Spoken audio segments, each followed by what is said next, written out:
மாசில்லா சுத்தமா திருப்புண்ணிய தீர்த்தத்தினால் குற்றம் நீங்கிவிட குணமாறேற்ற ஆட்டுக்குட்டியின் இரத்தத்தினால்.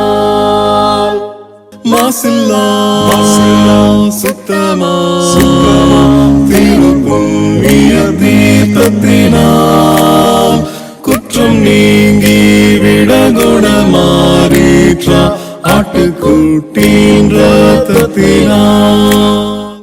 பிதாவாகிய தேவனுக்கும் நமது ஆண்டவராகிய இயேசு கிறிஸ்துவுக்கும் பரிசுத்த ஆவியானவருக்கும் இப்பொழுதும் எப்பொழுதும் சதா காலங்களிலும் மகிமை உண்டாயிருப்பதாக.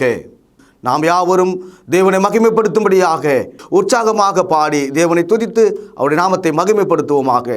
பாடல்களை வழிநடத்தத்தக்கதாக நம்மத்தில் இருக்கிற அன்பு சகோதரர்களை முன்னுக்கு வரும்படி அன்போடு அழைக்கிறேன். பலிபீடத்தில் என்னை பரனே படைக்கிறேனே இந்த வேளை, அடியேனை திருசித்தம் போல ஆண்டு நடத்திடுமே.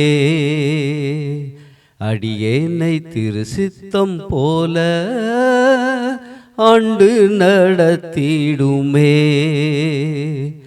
கல்வாரியின் அன்பினையே கண்டு விரைந்தோடி வந்தேன், கழுவும் திரு இரத்தத்தாலே கரை நீங்க இருதயத்தை. கழுவும் திரு இரத்தத்தாலே கரை நீங்க இருதயத்தை. ஆவியோடாத்மா சரீரம் அன்பரே உமக்கென்றும் தந்தேன், ஆலயமாக்கியே இப்போ ஆசீர்வதித்தருளும். இந்த தொழுகையின் முதல் ஜெபத்தை தேவன சமூகத்துக்கு ஒரு பலி போல ஏறெடுக்கத்தக்கதாக நம்மத்தில் இருக்கிற சகோதரரை அன்போடு அழைக்கிறேன். உன்னதங்கள் மத்தியில் வாசம் செய்யும் நீதியும் பரிசுத்தமும் நிறைந்த பரமபிதாவே, உம்மை தொழுது கொள்ளத்தக்கதாக இந்த நாளுக்காக இந்த தருணத்தை நீர் கொடுத்ததற்காக உம்மை துதிக்கின்றோம். நல்ல பிதாவே, இப்பொழுது கூட நாங்கள் உள்ளத்தின் ஆழத்திலிருந்து உம்மை துதிக்கவும் பிதாவே ஆவியோடு உண்மையோடும் உம்மை தொழுது கொள்ளவும் நீர் எங்களுக்கு தயவு செய்தரலும். கிருபையின் நிறைந்த பரமபிதாவே, உம்முடைய நன்மைகள் நாங்கள் நினைத்து பார்த்து நீர் எங்கள் மீது வைத்திருக்கிற அன்பை நினைத்து பார்த்து உம்மை துதிக்க போற்ற எங்களுக்கு தயவு செய்தரலும் தாப்னே. இந்த தொழுகை முழுவதையும் உம்முடைய கரங்களிலே அர்ப்பணிக்கின்றோம். நாங்கள் உம்மீது விசுவாசமாக இருக்க, இயேசு கிறிஸ்து மீது விசுவாசமாக இருக்க எங்களுக்கு கற்றுத்தாரும். இந்த தொழுகையை நீர்தாமே துவக்கு முதல் முடிவரை அங்கீகரித்து ஆசீர்வதிக்க வேண்டுமாய் இயேசு கிறிஸ்து மூலம் நினைப்பிக்கிறோம் நல்ல பரமபிதாவே, ஆமென். பிதா குமாரன் பரிசுத்தாவின் நாமத்திலே உங்களை ஆசீர்வதித்து உலகளாவிய இந்த பொது தொழுகைக்கு வரவேற்கிறதுல மகிழ்ச்சி அடைகிறேன். அன்பான சகோதர சகோதரிகளே, பரிசுத்தவான்களே, தேவ சமூகத்தில் நீங்கள் பணிந்து தொழுது தேவனுக்கு பிரியமாக இருக்கும்படி உங்களை உற்சாகப்படுத்துகிறேன். இந்த நாட்களில் பவுல் அப்போஸ்தலர் தீத்துக்கு எழுதிய பொதுவான நிருபம் 2ஆம் அதிகாரத்திலும் 3ஆம் அதிகாரத்திலிருந்து 2 வசனங்களை உங்களுக்காக நான் வாசிக்க இருக்கிறேன். புதிய ஏற்பாட்டில் 296வது பக்கம், தீத்து 2ஆம் அதிகாரம் 11வது வசனம். ஏனெனில் எல்லா மனுஷருக்கும் இரட்சிப்பை அளிக்கத்தக்க தேவ கிருபையானது பிரசன்னமாகி. இரண்டாவதாக 3வது அதிகாரம் 4வது வசனம். நம்முடைய இரட்சகராகிய தேவனுடைய தயையும் மனுஷர் மேலுள்ள அன்பும் பிரசன்னமான போது. வாசித்த இந்த 2 வசனங்களில் பிரசன்னம் என்ற வார்த்தை இருமுறை வந்ததை நீங்கள் பார்க்கலாம். ஆங்கிலத்தில் அப்பியர்டு என்று வந்திருக்கிறது. எல்லா மனுஷரும் ரட்சிக்கப்பட வேண்டும் என்பது தேவனுடைய தீர்மானமாக இருக்கிறது. 1 தீமோத்தேயு 2ஆம் அதிகாரம் 4வது வசனத்தில் எல்லா மனுஷனும் ரட்சிப்பை அடையவும் சத்தியத்தை அறியவும் அவர் சித்தமுள்ளவராக இருக்கிறார் என்று நாம் படிக்கிறோம். லூக்கா 19ஆம் அதிகாரம் 10வது வசனத்தில் இழந்து போனதை தேடவும் ரட்சிக்கவுமே மனுஷகுமாரன் உலகத்திற்கு வந்தார். என அன்பு சகோதரர்களே, தேவனுடைய நித்திய ஆனந்தம் உள்ள திட்டத்தில் ஒரு மனிதனும் கெட்டு போகக்கூடாது, எல்லா மனுஷனும் ரட்சிக்கப்பட வேண்டும் என்பது தேவனுடைய சித்தமாக இருக்கிறது. என் அன்பு தோழர்களே, பரிசுத்தவான்களே, வாசித்த இந்த பகுதியில் எல்லா மனுஷருக்கும் ரட்சிப்பை அளிக்கத்தக்க தேவனுடைய கிருபை பிரசன்னமாயிருக்கிறது என்று நாம் படிக்கிறோம். சகோதரர்களே, சூரியன் பூமியிலிருந்து ஏறக்குறைய 4 லட்சம் மைல்கள் தூரத்தில் இருக்கிறது. அந்த சூரிய ஒளி இந்த 4 லட்சம் மைல்களை கடந்து பூமியிலே வந்து மனிதனுக்கு வாழ்வை தருகிறது. மரஞ்செடி கொடிகளுக்கு உயிர் கொடுக்கிறது. பிராண வாயுவை உற்பத்தி செய்கிறது. மனிதனுடைய கண்களுக்கு சந்தோஷத்தையும் வெளிச்சத்தையும் பார்வையும் தருகிறது. ஒரு கிராமத்துக்கு போயிருந்தேன். அது ஒரு குக்கிராமம், மிகவும் ஏழைகள் நிறைந்த ஒரு கிராமம். அந்த ஊரில், அந்த கிராமத்தில் ஓட்டு வீடு 1-2 இருந்தது. மீதி எல்லாமே குடிசை வீடுகள். நான் போன அந்த ஒரு குடிசை வீடு தென்னை ஓலையால் கூரை போடப்பட்டிருந்தது.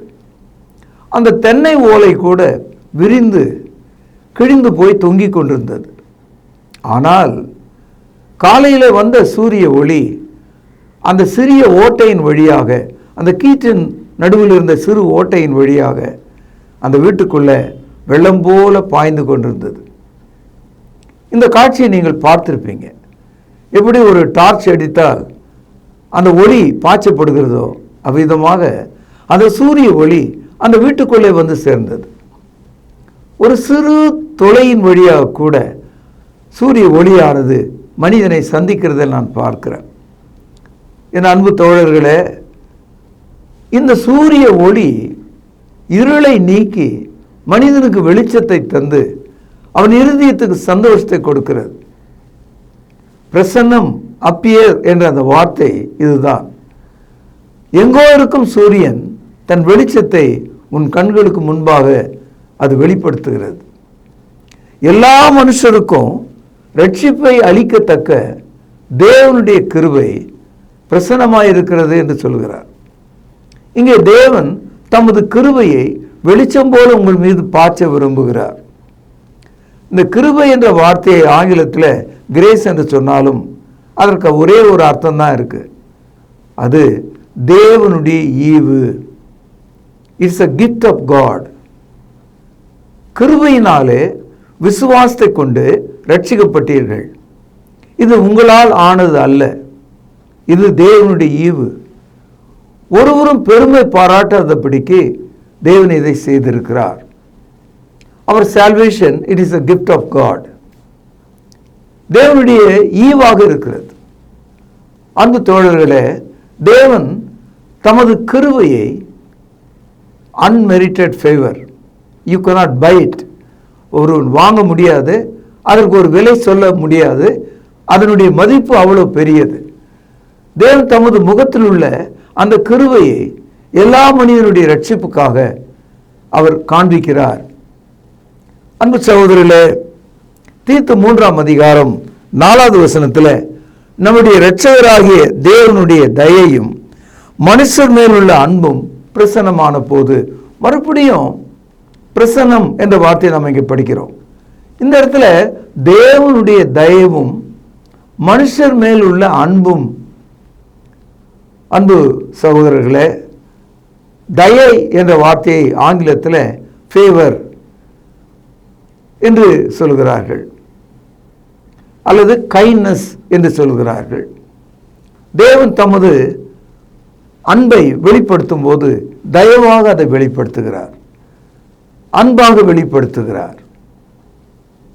நம் இடத்துல தேவன் உருக்கமான அன்பு வைத்திருக்கிறார். கிறிஸ்து என்பது பொங்கி வழியும் சந்தோஷத்தையும் அது நிமித்தம் நமக்கு உண்டான ரட்சிப்பையும் காட்டக்கூடியதாக இருக்கிறது.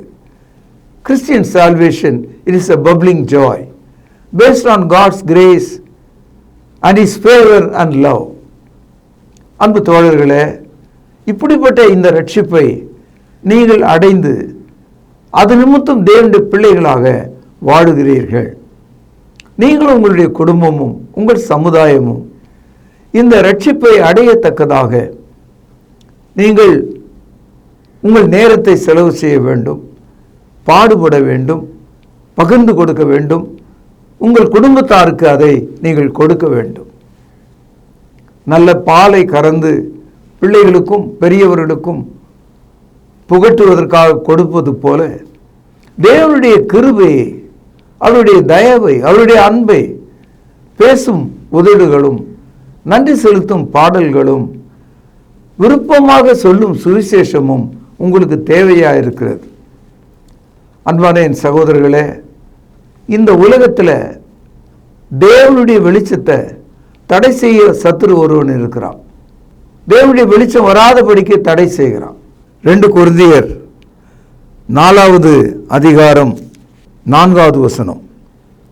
தேவனுடைய சாயலா இருக்கிற கிறிஸ்துவின் மகிமையான சுவிசேஷத்தின் ஒளி அவிசுவாசிகளாகிய அவர்களுக்கு பிரகாசமாய் இராதபடிக்கு இப்பிரபஞ்சத்தின் தேவனானவன் அவளுடைய மனதை குருடாக்கினான்.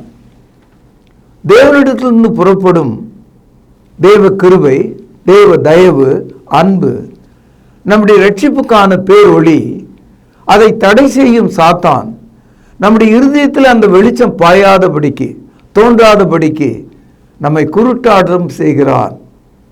He blocks the light so that we may not be saved. நாம் ரட்சிக்கப்படாதபடிக்கு அந்த வெளிச்சத்தை, நம்முடைய மனக்கண்களை குருடாக்குறவனாக இருக்கிறார். அன்பு சகோதரர்களே, சுவிசேஷத்தை நாம் படிக்கும்போது அதனுடைய முடிவில் நமது கர்த்தராகிய இயேசு கிறிஸ்துவினுடைய கீழ்ப்படிதலை கவனிக்கிறோம். அவர் சிலுவையிலே மரித்தார். அவருடைய தலையில் முள்முடி, அவருடைய 2 கைகளில் ஆணிகள், அவருடைய 2 கால்கள் ஆணி, அவருடைய விலாவிலே ஈட்டி குத்தப்பட்டது. இந்த காட்சி நம்முடைய இருதயங்களில் பாயும் தேவனுடைய கிருபையாக இருக்கிறது. நம்முடைய இருதயத்தில் தோன்றும் தயவாகவும் அன்பாகவும் இருக்கிறது. எல்லா மனுஷனும் ரட்சிக்கப்படும் ரட்சிப்பாக இருக்கிறது. 2 கொரிந்தியர் 4வது அதிகாரம் 5வது வசனம்.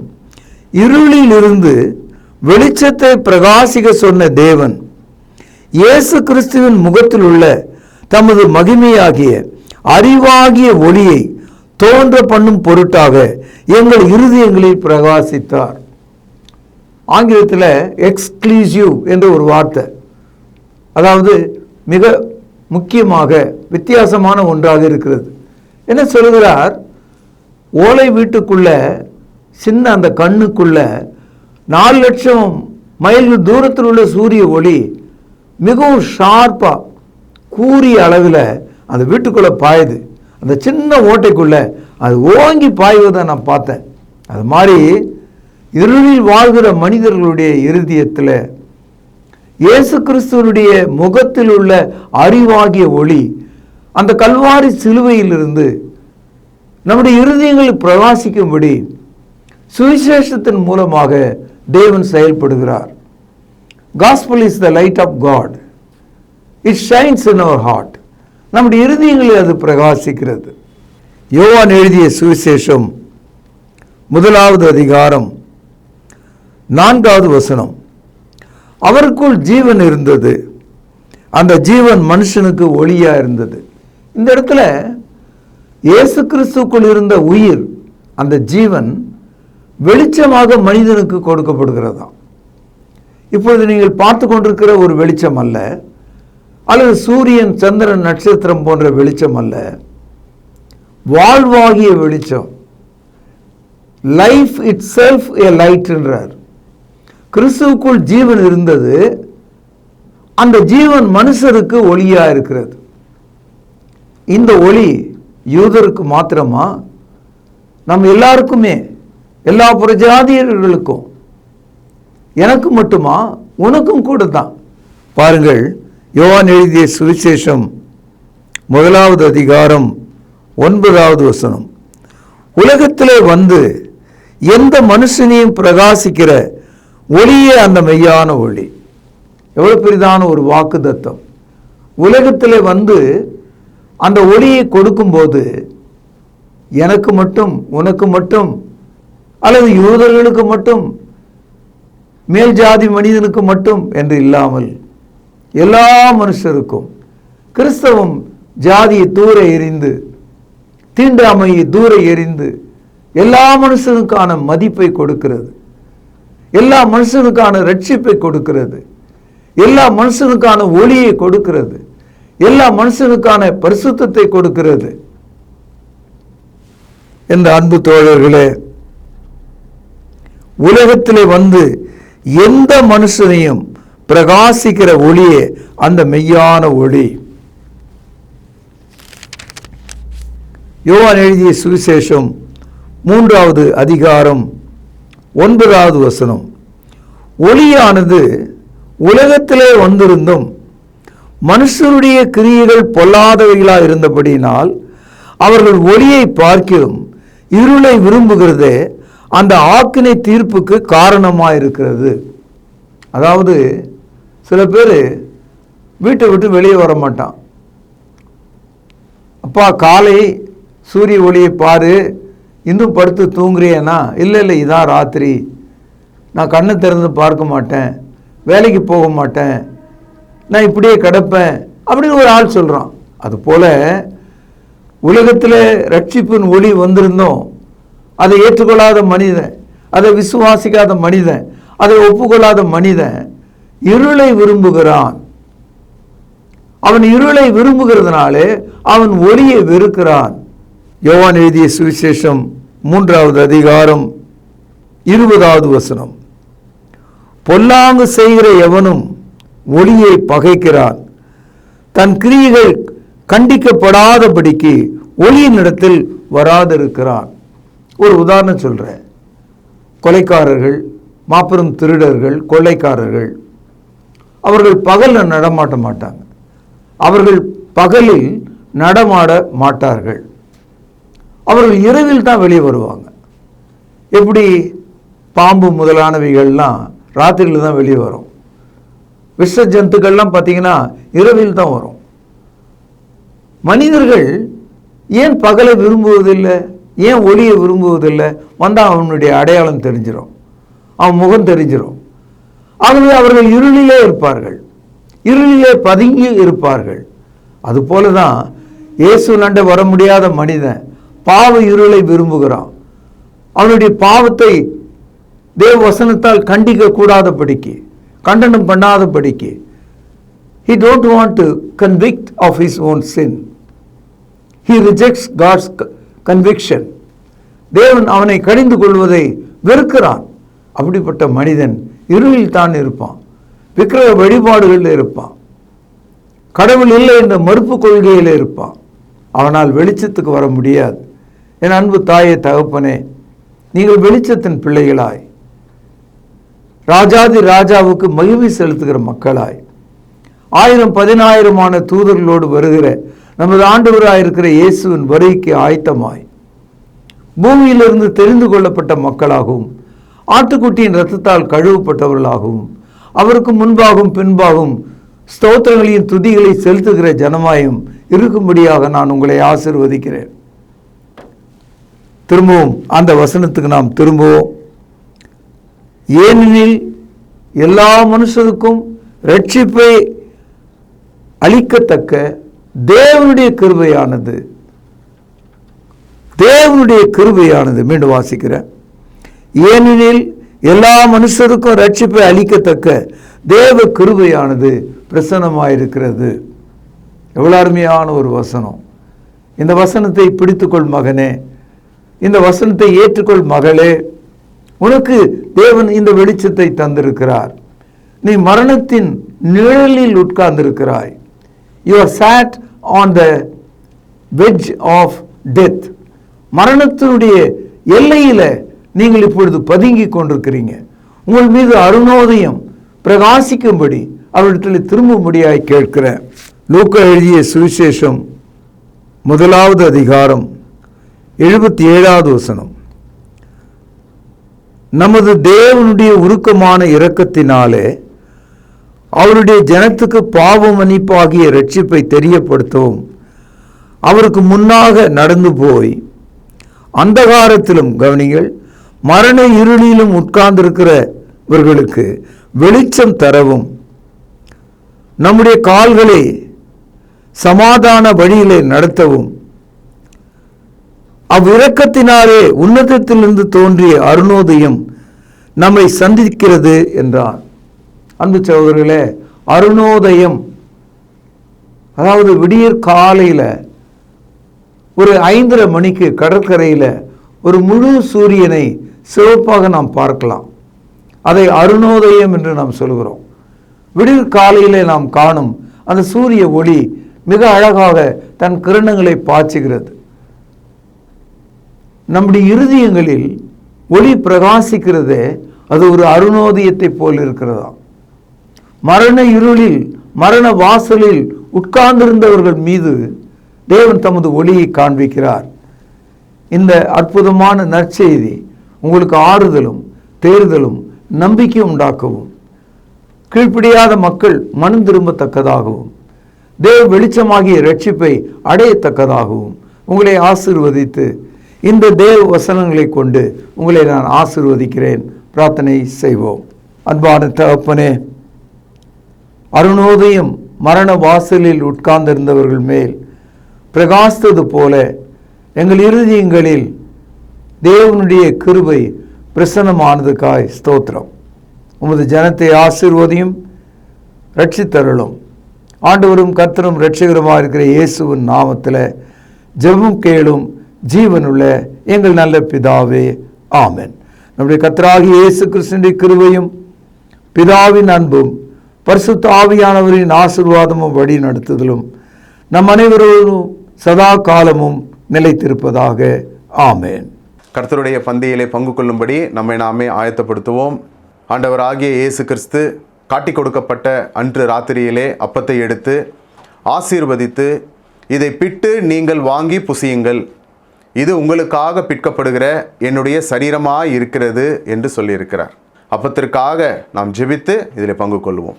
பரிசுத்தமும் இரக்கமும் தயவும் கிருபையும் நிறைந்த நல்ல ஆண்டவரே, உம்முடைய குமாரனாகிய இயேசு கிறிஸ்து சிலுவையிலே எங்களுடைய பாவங்களுக்காக தன்னுடைய இன்னுயிரை கொடுக்கும் பொழுது அவருடைய சரீரம் கிழிக்கப்பட்டது.